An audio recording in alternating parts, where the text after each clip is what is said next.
Hey guys, I wanted to say before the video started, I hope you like this scary story, new content.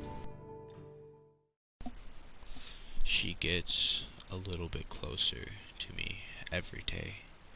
She gets a little bit closer to me every day. The first time I noticed her, I was walking along the beach by myself.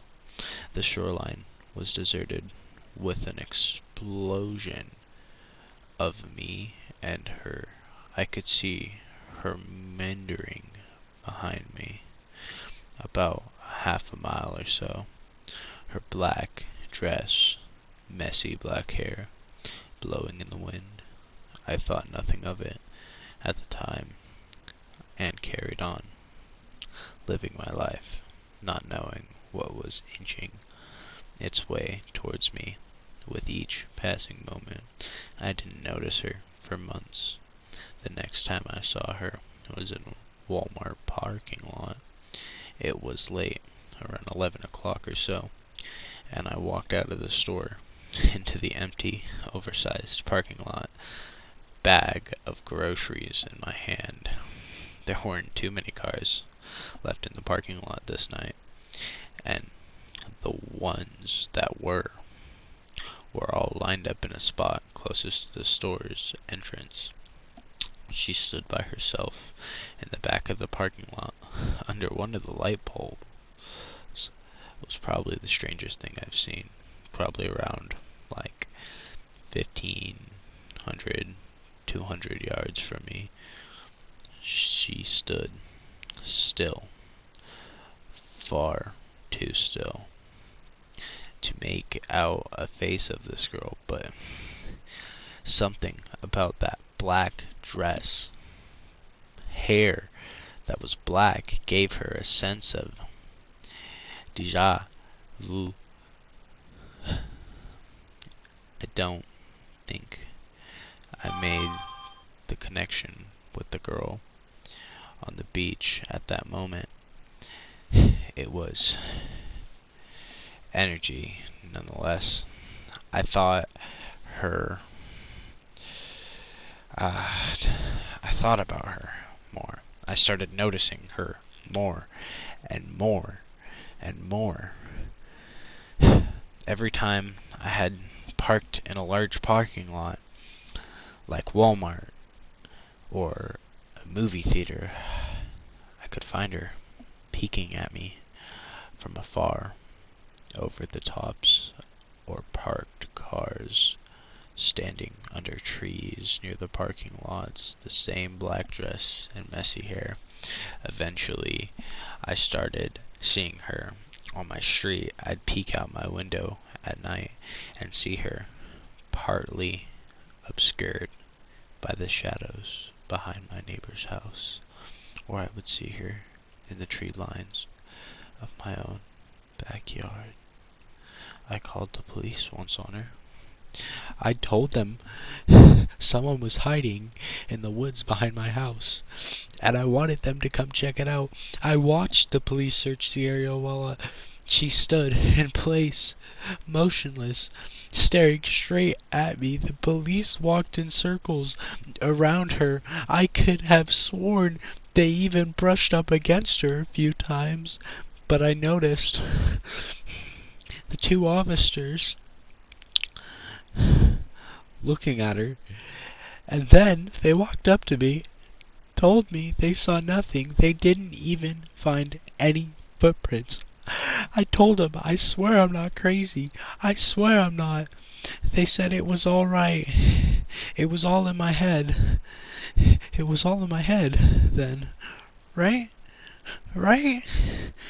I tried to put it out of my mind, but she kept getting closer and closer.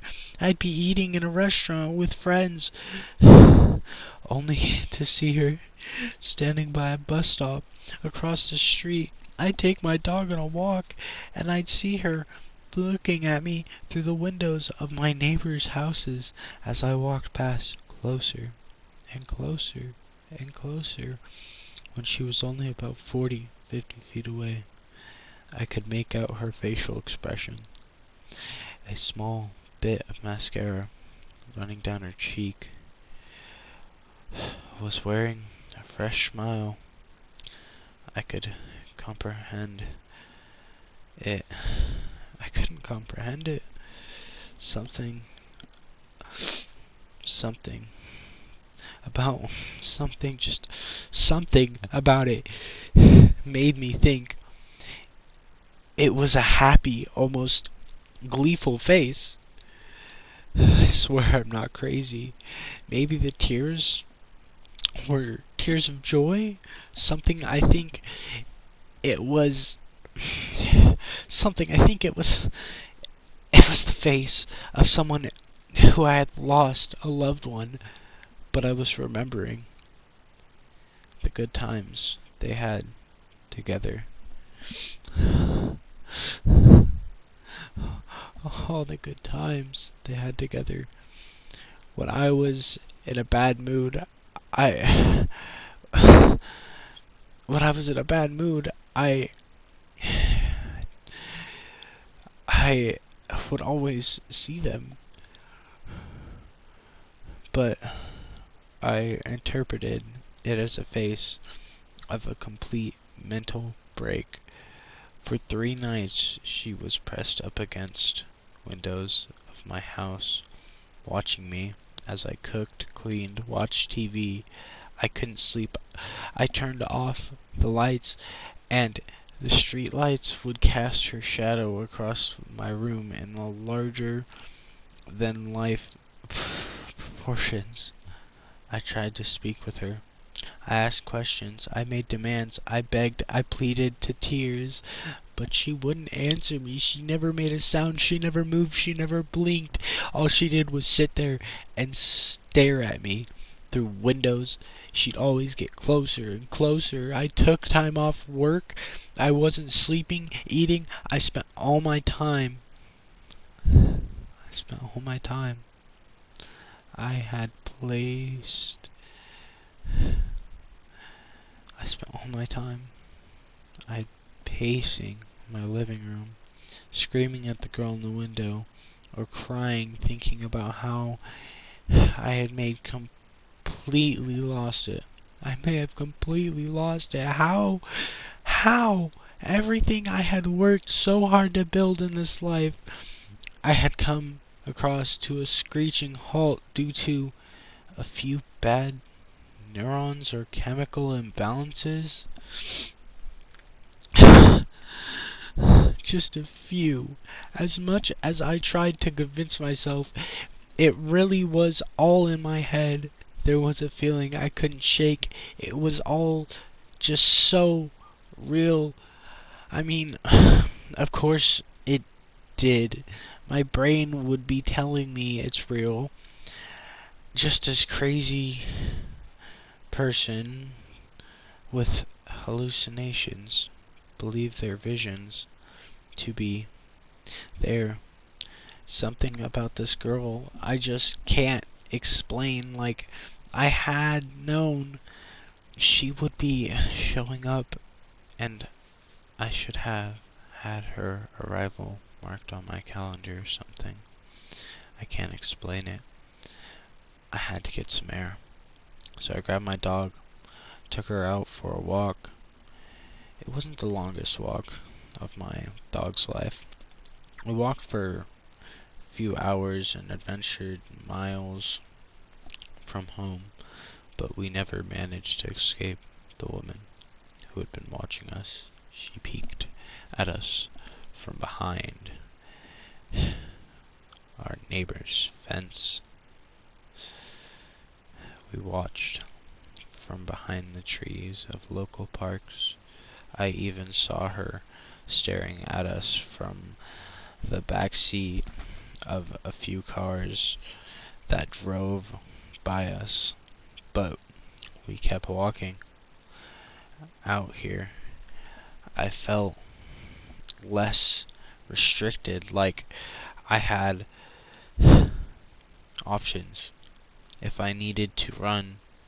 Plus, there's just something so validating about your own home, your own sanctuary, being turned into a fucking terrarium I dread returning, but eventually we had to go home.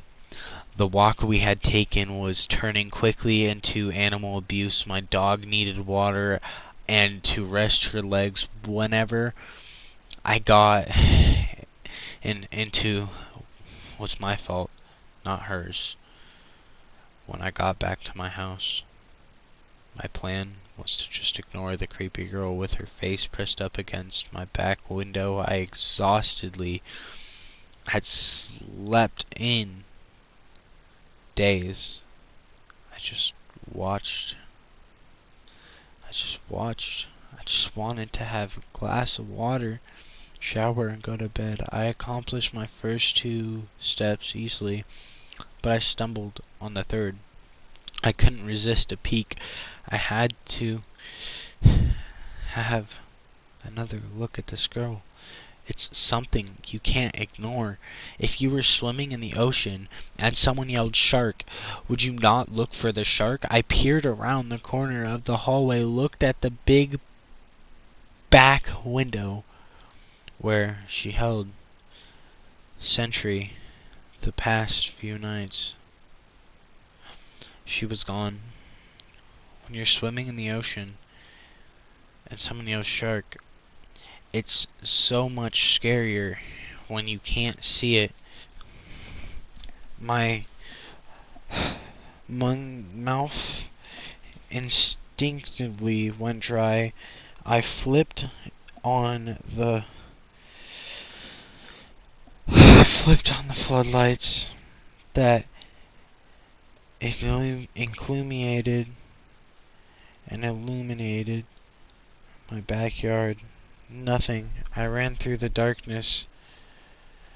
I ran through the darkness of my house to the front windows and looked out. Nothing. My mind was screaming. Up to this point, I had never been more terrified in my entire life. Where was she? The worst part was, I couldn't shake the feeling I was being watched. I sat on the couch and held my head in my hands. No chance I was going to bed now. I was going to make some coffee, and I think I stood up and walked into the kitchen. I flipped on the lights, filling the once dark room with light, and in my petrifying purities, I saw feet. There she was, standing in the corner of my living room, peeking out at me from behind drapes, just feet from where I was sitting on the couch. My stomach turned. She was in my house. This was violations. This scared me. This offended me. This made me feel vulnerable and disgusting. I puked all over my kitchen floor, never daring to break eye contact with the girl in my living room. I made my coffee and sat in the kitchen table with a knife in my hand. No idea what to do. No idea what good the knife would do against whatever the girl was. But without it, I felt completely naked. We stared at each other for hours.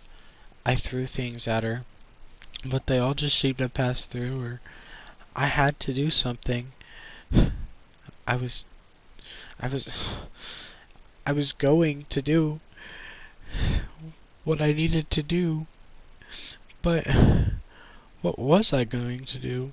What did I need to do? Stare at this thing until eventually I vulnerably die from lack of sleep? I made a decision. I ran to the garage. I jumped in my car. I'd at least get this thing out of my home. I opened the garage door and started the car, but as I turned back to look out my back window so I could get out of my driveway, I found her sitting directly behind me in the back seat. That was too much for me. I was absolutely revolted by the idea of being that close to it. I got out of the car and I started running. I ran for miles. Each time I looked back, I could see her keeping pace behind me. I never gaining ground or falling behind, but always close. Very close. Eventually, I got to my destination, the police station. At the very least, they could put me in a 24-hour security cell. Then, that went about as well as I hoped it would. If police are good for anything, it's putting mentally ill people in cells. I got thrown into solitary cell about 8 feet by 8 feet, a small bedroll, a toilet, a sink. I don't even remember what the changes or charges were. I was just so happy to be where someone or somewhere with other people, to have witnesses to whatever was going to happen to me, because I didn't lose her. Even sitting in my jail cell, she was sitting there pressing her face onto the glass of the window of my cell door. But I was too tired to care. At least she wasn't in there with me at the moment. I don't know how long I slept for, but when I woke up, she was kneeling down next to me with the same painted smile on her face. Before I could even scream, she reached out with her arms, touched my left shoulder, which instantly exploded a sharp pain that radiated down my arm across my chest, and I started screaming. My breath grew short, my vision started to narrow, my heart felt like it was being gripped and squeezed by the phantom hand. I tried to stand up, but I fell over to my belly. I yelled for help, but my vision still closed around me. Then I woke up in a hospital. I had suffered a heart attack. Luckily for me, there were paramedics in the building to save me. All this had happened about 6 months ago. I started seeing her again about 6 weeks ago. She's moving quickly this time. With a few short weeks, I could see her face. She looked angry now, almost like she was angry with me specifically. She also is holding something, but I can't tell what it is yet. She keeps it behind her back. I'm writing this on my laptop in bed as she stands in my bedroom doorway glaring at me with the same grimace she had for me a few weeks ago. Now, in 5 minutes, I'm going to take a sleeping pill and go to bed.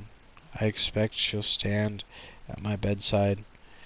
If or when I do wake up, I guess I'll finally figure out what she is hiding behind her back. I'm not scared. I'm just ready to get this shit over with. I don't feel guilty about my dog being left behind. I tried to give her a good life. I already left a message for my sister to come get her at noon tomorrow.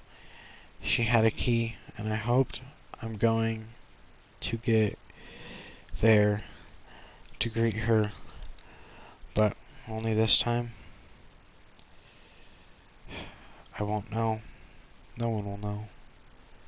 But this is the end of the life for me. I'll probably wake up, if I wake up, and see her one last time as she gets closer. Hey guys, I hope you enjoyed that story. Me personally, I I loved that story. Just me. Like, I love horror stories in general, but I'll see you guys next time. Have a good day. Um, just expect more content like this. I really like doing it, and I'm gonna do it more often. Peace.